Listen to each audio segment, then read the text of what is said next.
everyone. Today we're starting our unit on electrons. Remember that electrons are integral to the atom. They really give the personality of an atom and how it will react with other atoms. Today we're going to start with the quantum mechanical model of the atom. And before we do that, we're going to look briefly at the previous atomic models that we've already seen. So we're going to start with Dalton's model. Remember, Dalton had a 5-point atomic theory. And the base of his theory was that atoms were indivisible spheres. They could not be divided. We now know the problem with this is that atoms are divisible, right? We know that there are subatomic particles that make up this atom. We have protons, we have neutrons, we have electrons. We've just finished talking about those.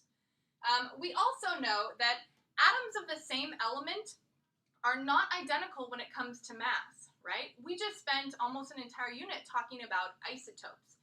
Now, remember, isotopes of an atom, different isotopes, they don't have the same mass because they have different number of neutrons. So they may have the same number of protons, they don't have the same number of neutrons, all right? So they're not identical. After Dalton, we saw Thomson come along with his plum pudding model, and his model was one of a positively charged atom, right? Overall, we have this positively charged soup, and electrons floating around in there. The problem with this was, although there are electrons here, it couldn't explain the positive charge. Where is that positive charge coming from? After Thomson's model, we see Rutherford come along, and his was the gold foil experiment that he did, where he shot the alpha particle through the gold foil.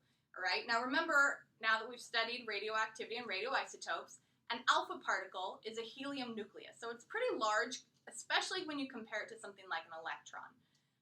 Very large, so he shot that through. Most of the alpha particles went straight through. Some of them deflected back or at different angles. All right, so this is how Rutherford kind of discovered that in the center of our atom is a dense, positively charged nucleus, right? So if it weren't for that dense, positively charged nucleus in the center, the particles would not bounce back, right? There would be no deflection, all right? So this is what we call the nuclear model, because this is where we see our nucleus now in the models. Problem with this is it didn't explain the extra mass in the nucleus, all right? So here I have protons in the nucleus, right? Positive charges in the nucleus. But the nucleus was much more massive than just those protons. So where was that extra mass coming from? It also didn't explain the exact location of electrons. It did explain that they're outside the nucleus, but exactly where, it didn't explain that much. All right, now our last model is what we haven't really talked about it too much, but this was the Bohr model. Bohr's model was a bit different here because we still have our nucleus, but now in our nucleus, we don't just have our protons, we also have neutrons. So we know that that's where that extra mass that was lacking here was coming from. Our electrons, remember the problem here is that we don't know the exact location. Our electrons here have more of an exact location. Bohr's model put electrons in orbits around the nucleus, all right? So the first orbital could hold 2 electrons. All right, the second orbital could hold up to 8 electrons. This is what we call the planetary model because his idea was kind of the electrons are orbiting in this fixed orbit around the nucleus, and they just kind of stay in that one orbital. Other problems with this is that our electrons don't actually move in fixed orbitals. So while this gives a location to our electrons, we know that they don't move in fixed orbitals, right? We also know that this explained hydrogen, the element hydrogen, but it failed to explain atoms that have a lot more electrons. It wasn't a good model for atoms with a lot more electrons. So, after Bohr is where we've come to see our quantum mechanical model. All right, now, the quantum mechanical model is a model that's based entirely off of mathematics. It's based off of mathematics done by the scientist Erwin Schrödinger in about 1926. He's an Austrian scientist, and he used math to kind of come up with these atomic orbitals, which are boundaries or regions of an atom where we will find up to 2 electrons. right? So it's a boundary where we can find up to 2 electrons about 90% of the time.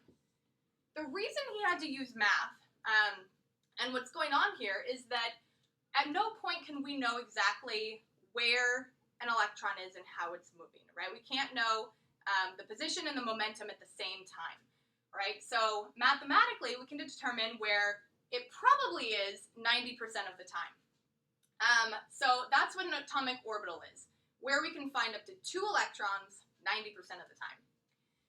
So what we have here for the quantum mechanical model is what we call quantum numbers. Now, I want you to think of your address when we think of quantum numbers, all right? So it's like an address because it's a unique set that describes each electron's position in the electron cloud, all right? So just like your address for your home, your entire address, or the address for this school, describes exactly where this school is. No other building has this same address. Same thing here.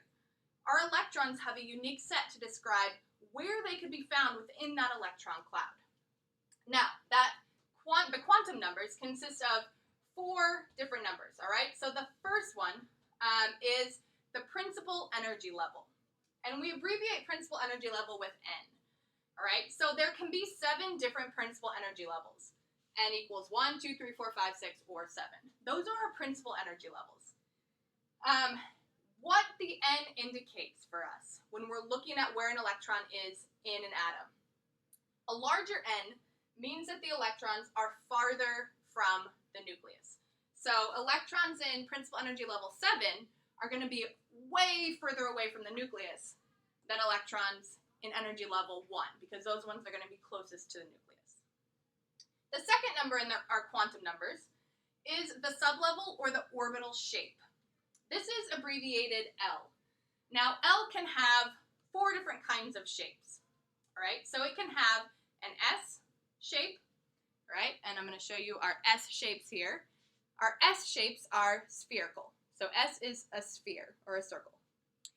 It can be P, and I'm going to show you the shapes for P in a second. It can be D or it can be F, all right? So those are 4 possibilities for the orbital shape or the sublevel. Our third quantum number indicates the orbital orientation, and we indicate that by M sub L. All right, so we're going to see a couple different orientations. Actually, I'll just show you one right now. A few different orientations of the same sublevel. So these are the 3 orientations. Let's see if I can hold these all for sublevel P. All right, we have this one, and this one. All right, 3 different orientations. Our last quantum number is the 4th quantum number, and it indicates electron spin. So in any orbital, right, in the atomic orbital, we can have up to 2 electrons. Those 2 electrons cannot be spinning the same way. So we'll see that if we have 2 electrons in an orbital, one will be spinning clockwise, and one will be spinning counterclockwise. All right, so the M sub S is our electron spin. All right, now,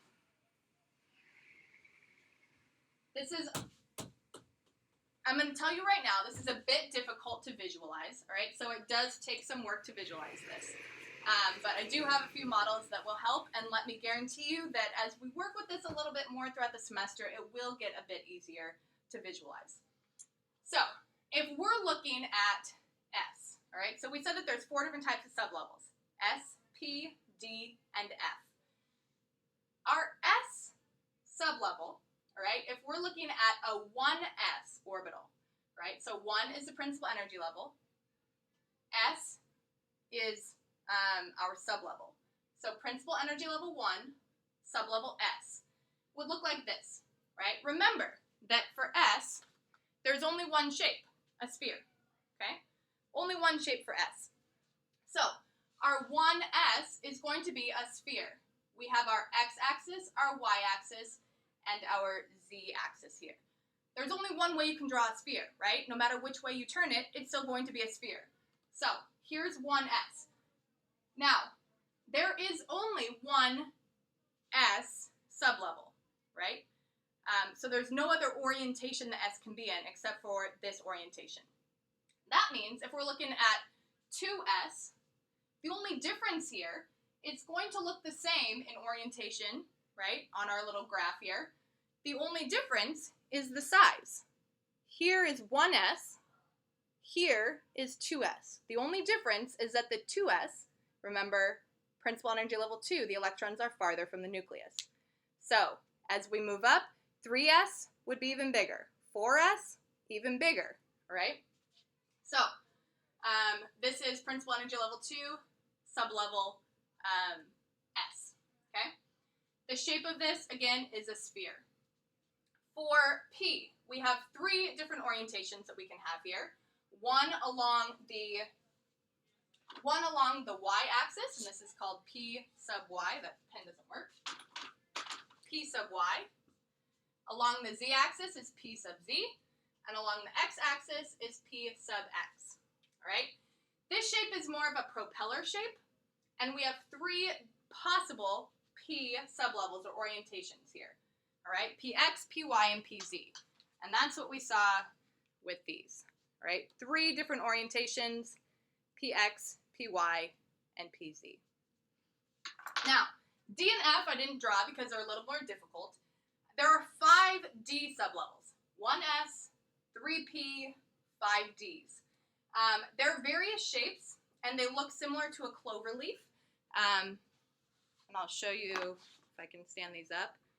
This is what they look like, right? So you can see all of them look similar to a clover leaf except for this one. But there are 5 different D sublevels there. 1, 3, 5. You can guess that there are 7 possible F sublevels. Again, various shapes, don't have any models of those. So the last thing that we're going to do is we're going to draw the nucleus on this graph of all the orbitals of the first and second energy levels. All right? This will be the location of the first 10 electrons for any atom, so they will look the same.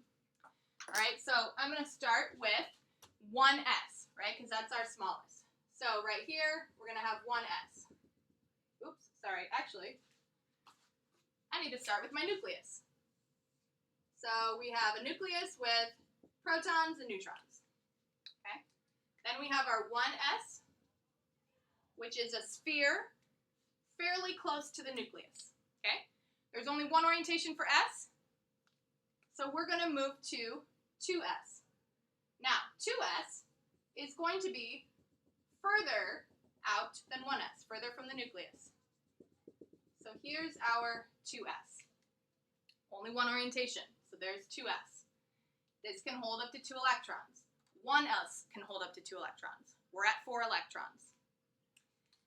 Now we're on to the P, right? There are 3 possible P sublevels. So our orientations are going to be around, we'll start with x. Px. This is going to be 2px, which means it's going to come out to the same distance as 2s. So here's 2px. Oh, got to do the other side of it. There's 2px. 2py is going to be going around the y-axis, so 2py all the way up to the 2s distance and all the way down to the 2s distance. All right, so there's 2py, and z is going to be around the z-axis.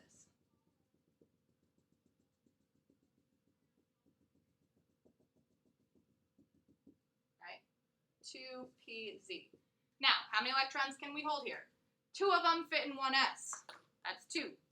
2 of them fit in 2s. That's 4 now. 2 can fit in 2px. We're at 6. 2 can fit in 2py. We're at 8. And 2 can fit in 2pz. We're at 10 electrons, right? So this would be any atom. This is the location of the first 10 electrons of any atom. They would first be found in 1s, then 2s, then our 3 2p orbitals. That's it for quantum mechanics.